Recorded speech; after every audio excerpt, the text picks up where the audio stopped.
All right, how is 24 different than 12, the one we just did? I still see a complex number and another complex number. What's the difference?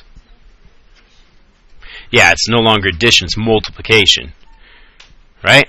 And just like when we did any other binomial times a binomial, you have to multiply 4 times. What's the word that sometimes people use to help remember that? FOIL, exactly.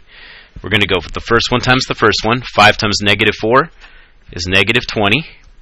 Then we're going to take the first one times the last one. 5 times negative 3i is negative 15i.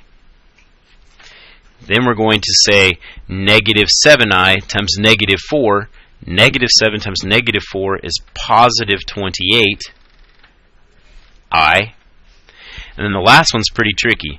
Negative 7i times negative 3i. So I'm going to do this one off to the side. Negative 7i times negative 3i. What's negative 7 times negative 3? It's positive 21. But what's I times I? What does I mean? It's imaginary because it's the square root of what? So if I take I times I, that's the square root of negative 1 times the square root of negative 1, which equals what? What's any square root? Like, what's the square root of 2 times the square root of 2? 2. What's the square root of 3 times the square root of 3? 3. What's the square root of negative 1 times the square root of negative 1? Negative 1. So the answer to negative 7i times negative 3i is negative 21. Yeah, right? Isn't that fun? One more time. So the last part was negative 7i times negative 3i. I times I is negative 1. I squared is negative 1. Because I is the square root of negative 1. So if you multiply the square root of negative 1 times square root of negative 1, it's just negative 1. Yeah, so I squared, negative 1. Okay? Now we still have to combine our similar terms. I have negative 20. I have negative 21. That makes a total of negative 41. With my i's, I have negative 15 and positive 28. I combine those and get how much? Positive 13. Good. I. And that's my final answer. Isn't that fun?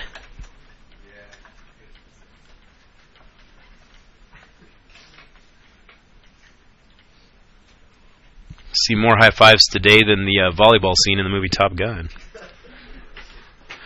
Alright, this one, you're going to have some problems that say graph, which at first you're like, oh man, more graphing. I promise is the easiest part of your homework.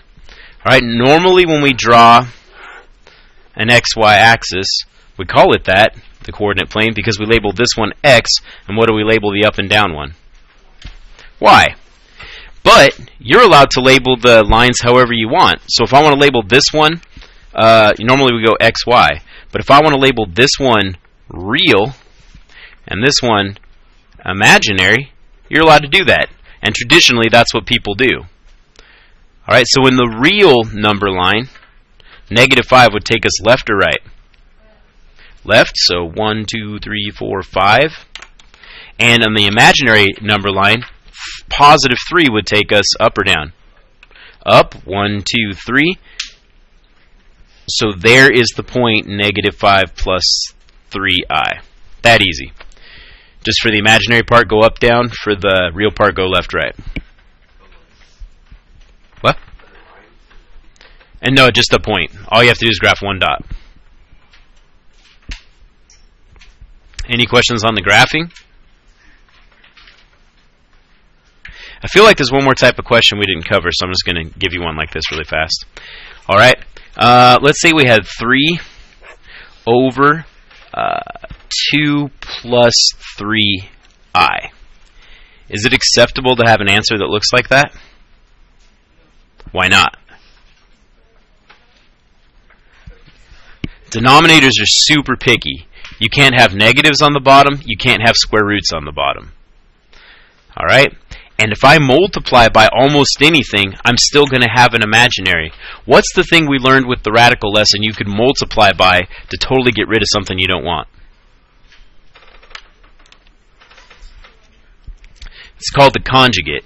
So if I want to get rid of the i's, instead of multiplying by 2 plus 3i, I multiply times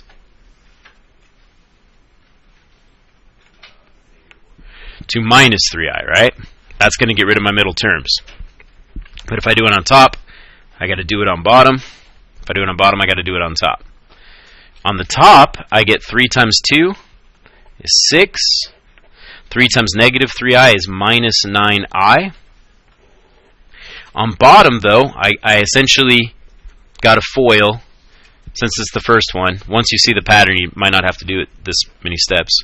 But 2 times 2 is 4. 2 times negative 3i is negative 6i. 3i times 2 is positive 6i. You see how the i's are going to cancel? And then lastly, we're going to get 3i times negative 3i. What's 3 times negative 3? So it's negative 9. I times I is I squared. How much is I squared? Negative 1. So what is the total value of negative 9i squared? Positive 9. Good. All right. Watch how nicely this works out. What's the negative 6i plus 6i? 0. What's 4 plus 9? 13. The only thing you have to do is check last. Is there any number that goes into every term? Like 3 goes into 6 and 9. Does it also go into 13? Nope. 13's prime. We got a final answer. That's everything for tonight. Alright, I lied. I said you were going to have like